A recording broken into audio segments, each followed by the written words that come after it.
No mates today? No, they're out spending the money. Well, Ida is, you know. She's gone to that shop on Precinct that sells second-hand clothes. Couldn't so. Closing down, isn't it? Yeah, there's sale on. Ida's after her coat, so she took Shirley with her to make sure she gets one.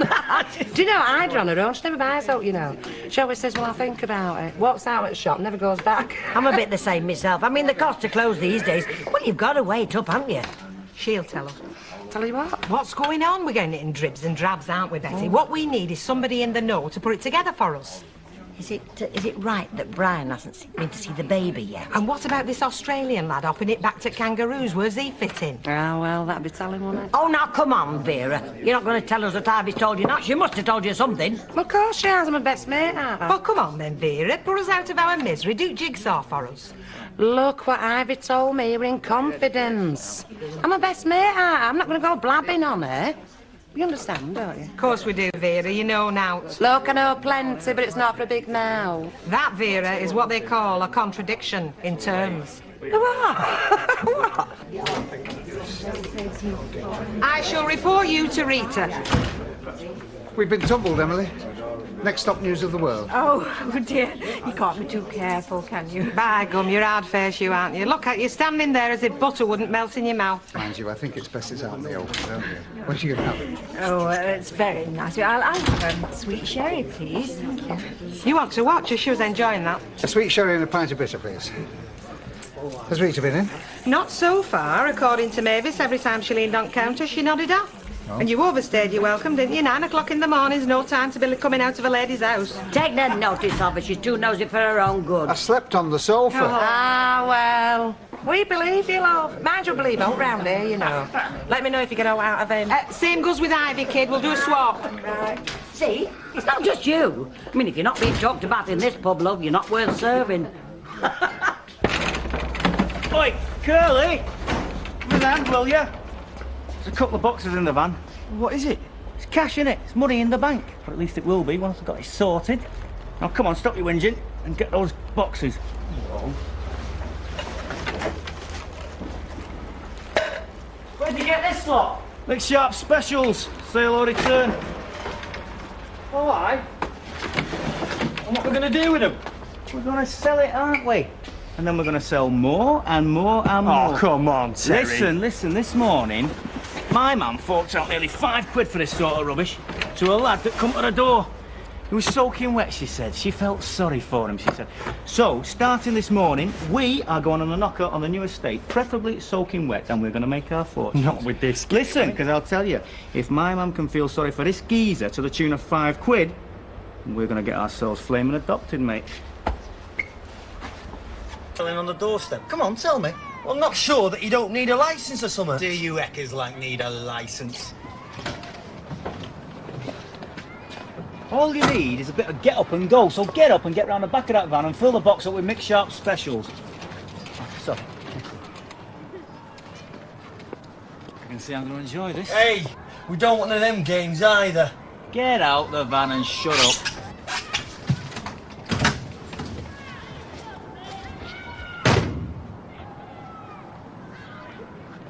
Oi! Sunshine! Is your mum in? No, she's got to work. My dad's in, he's on dole. Oh, is he? Very interesting, that. And where do you live? Round corner, number 4. Do you want me to show you? No, thanks. Have a nice day. Yeah, all right. Right. Can't wait, can you? Come on. Here we go. Move over, Mr. Gessie.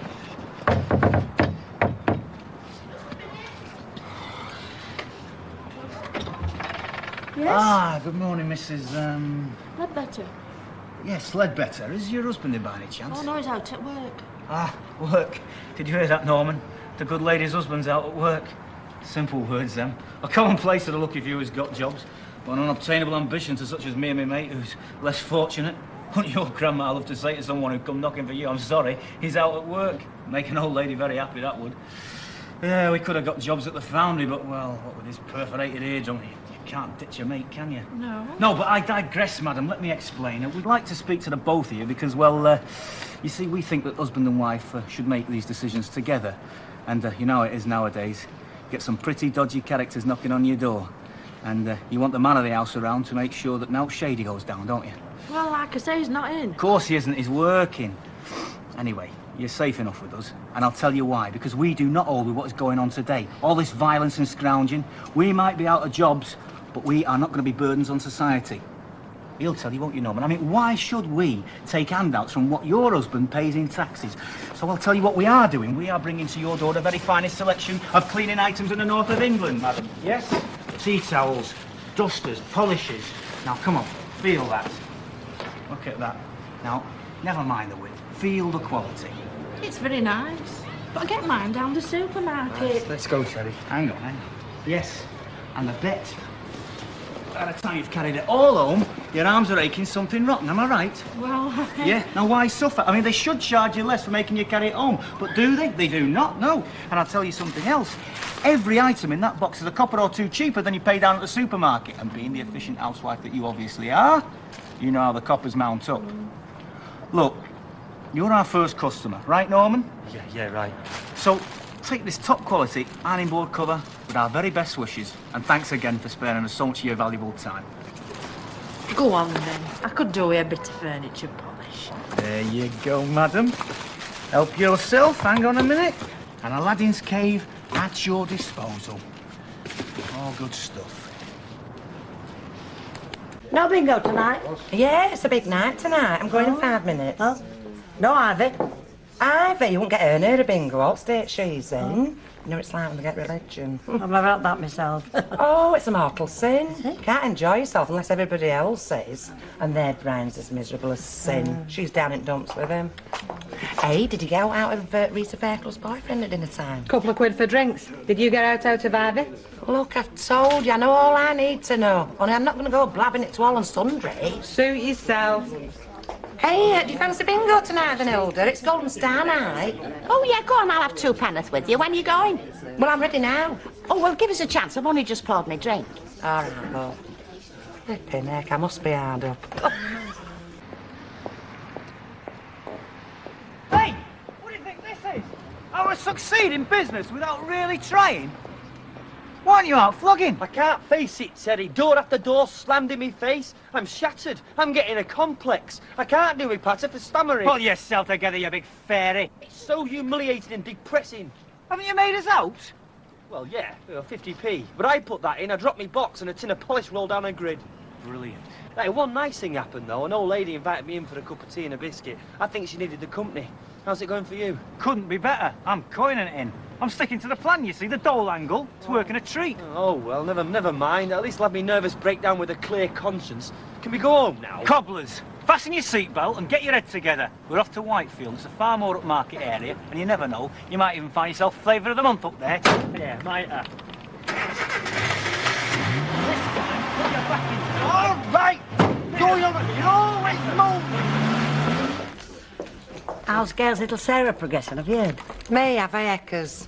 I thought were you palling on with Ivy, like? Ivy clams up as soon as you mentioned subject. Oh, well, they've had a lot of upset, haven't they? Yeah, and it's made her dead snooty and all, if you want my opinion. And it's all on account of their Brian, you know, refusing to see Kiddie. I think it's a shame. How do you know he's done that? Well, I asked him, point blank. Oh, I say. That wasn't so tactful, was it? Look, don't you start being snooty and all. I've been tacked itself, me. Otherwise, they'd have given him a piece of my mind where they've treated me. Well, what's your grumble? But I want to see it, Kiddie, don't. I bought a rattle, but I had an invite. They're that wrapped up in themselves, honestly. Hey, don't you think it's a shame, eh? It's dreadful. Your best friend's drank in an incubator and you don't even broach subjects. Oh, is there any news about the baby? In a word, no. A grapefruit juice, Emily? Yes, please, and a chicken salad sandwich. OK, go. Norman and Terry seem very busy these days. Well, Terry is. But after he says Norman couldn't sell to save his life. Sell? What are they doing exactly? Well, they're selling door to door. Hawking. Norman selling door to door? Yeah, to save the business. And it were all after his idea and all. It would be. Oh, it would be, would it? Would it? Do you know there's snootiness everywhere you go? Really, can't put a foot wrong today. I've just sold half a dozen tea towels to a woman and a chippy. She's just about to send the girl down to Woolies. Here, have a free chip. No, thanks, I'm not hungry. I feel sick. What, still no joy? Joy? I have never been so miserable in all my life. I mean, one couple invited me in, I thought I'd cracked it. But they just sat there, drinking whiskey and laughing at me patter. Well, it's your own fault, mate. You won't listen. I've told you the ropes. Yeah, and I told you I'm not into lying. But you are. I mean, your Open University thing's just as much a lie as my dole lie. Yeah, but it's an easier lie to tell. It's a white lie. It's a lie that doesn't work, and mine does, and I'll tell you the reason why. Because when you tell people that you are studying nuclear physics, it sounds weird, makes them suspicious. You're playing up to the old image of the door-to-door salesman as an out-and-out nutter. Tell them that you're down and out, and they'll be sympathetic. They'll think you're enterprising, they'll believe you, they'll think you're on the level. Yeah, but I won't be. What does it matter if they know you are? Oh, but Teddy, I mean, why should we lie, eh? Why should we have to? Oh, come on, Curly, you sound as if you just got out of the pram. Just look out there, eh? It's all lies, eh? I mean, look at telly, look at politics. It's all cobblers.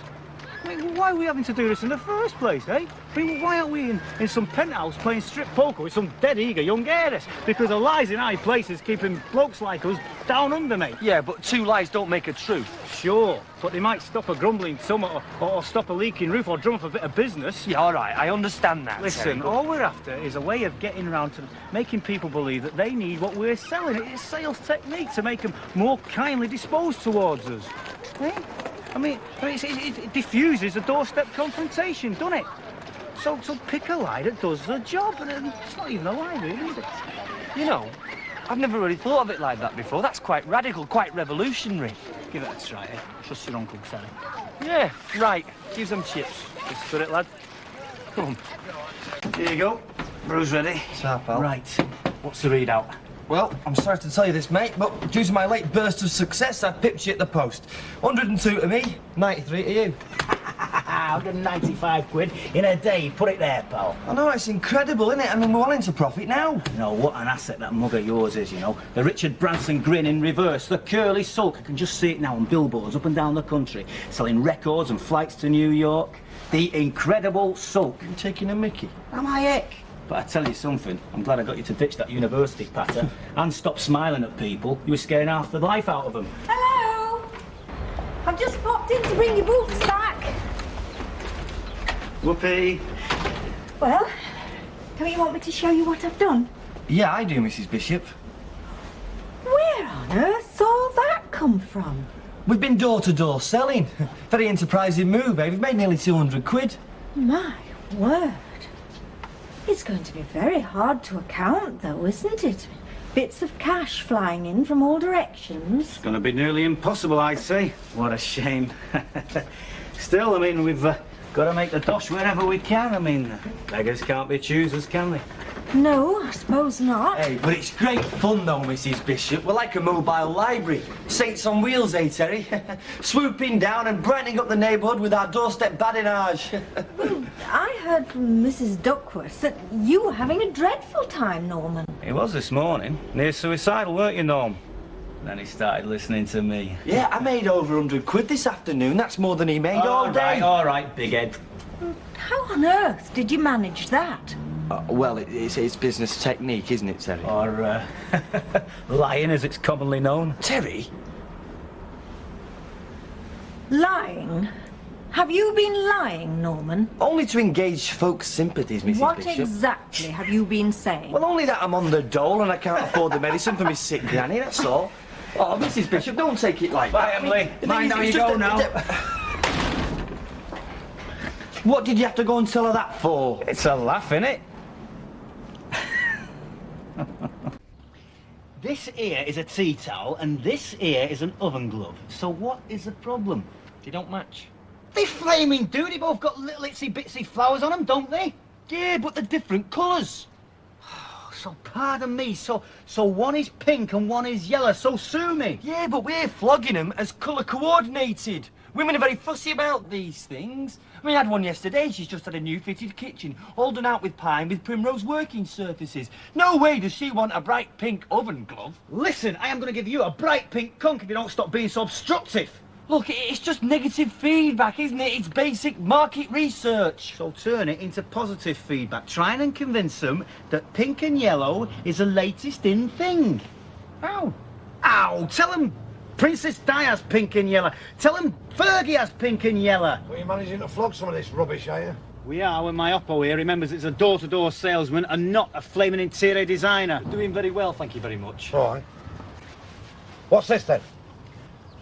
That is a food processor cover, and that's not very hygienic either. My Bonzi's very hygienic. I don't know about your cover, what's it? So, you're not doing too bad, then? No. No, you're not doing too bad. No, we do not need a third partner. Did that suggestion pass my rosebud lips? Didn't need to, Peter. I know that gleam comes into your eyes whenever you think you're going to get your greedy little snout into the trough. Don't ever have any kids, Curly, because one day they'll break your heart. Thanks, Mr. Duckworth, I remember that. You do, son. And by the way, them don't match. So what do you reckon to this new game of hard terrors, then? Well, he seems to be making a few, Bob.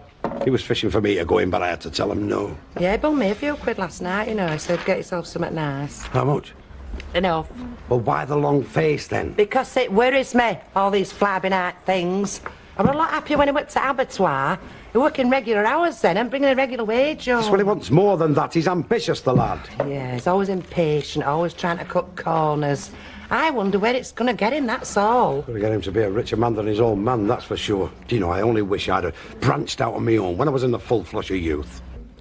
Look, it'd be different if it were like Brian here, with a proper little business. It is a proper little business. Why do all mothers want to run their sons' lives for them? Because I want better for him. Better than I had. Oh, I wish you'd have a word with our Terry, Brian. Terry's a grown man, Vera. And if I were you, I'd keep that out.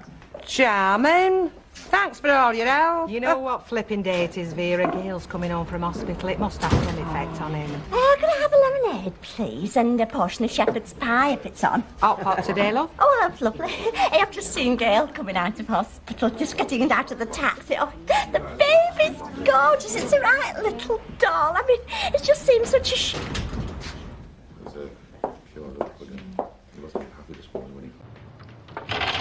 Good afternoon, miss. Yeah? You'll be delighted to know that today is your lucky day. That's a fact. Absolutely. I have here some top-quality merchandise, which I kid you not, would cost you not twice, not thrice, but 5 times as much in Market Street. Don't tell me. You're giving it away. Well, not exactly, but I am privileged to be able to offer it to you at unbeatable, rock-bottom prices this week only. Now, the last thing you want to do is mark them alabaster arms, isn't it? How much? Cheap. Treat yourself. Treat your mother. Treat your dear old granny. She's the last person I'd treat. Miserable old beggar popped her clogs at Christmas. Left every penny she had to Cat's home. What about wearing this for your husband when he comes home of an evening, eh? Take more than a penny to turn him on. Not, if it was all you were wearing. Cheeky article. Hadn't I seen you somewhere before? Funny. I was just thinking the same thing about you. You've never been in one of them James Bond movies, have you? Sunning yourself by the pool.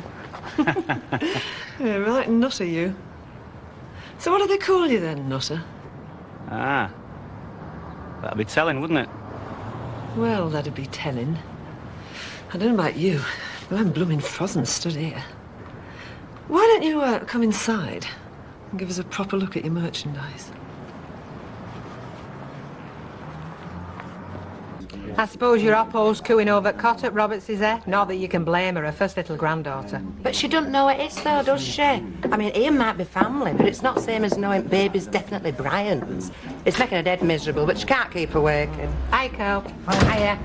Has your Terry been home yet, Mrs. Duckworth? Well, not that I know of, love, but I come in here straight from work. Have you knocked on our door? Yeah, and he's not at the yard, neither. I mean, last time I saw him was over 2 hours ago in Cromwell Road.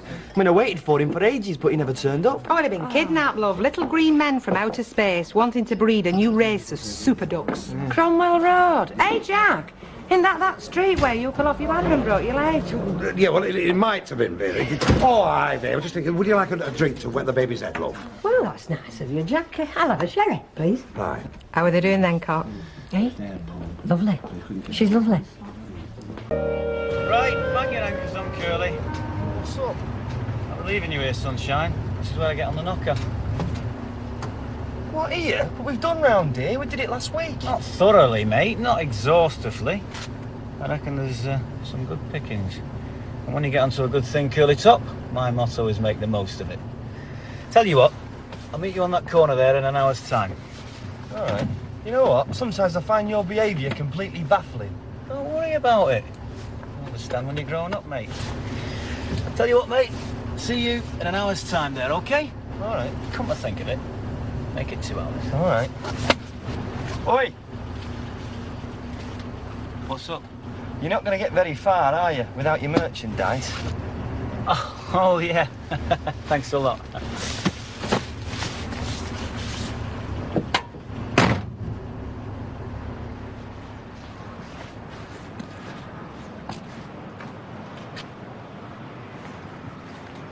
Will you listen to her and then say no to that babby Hardy?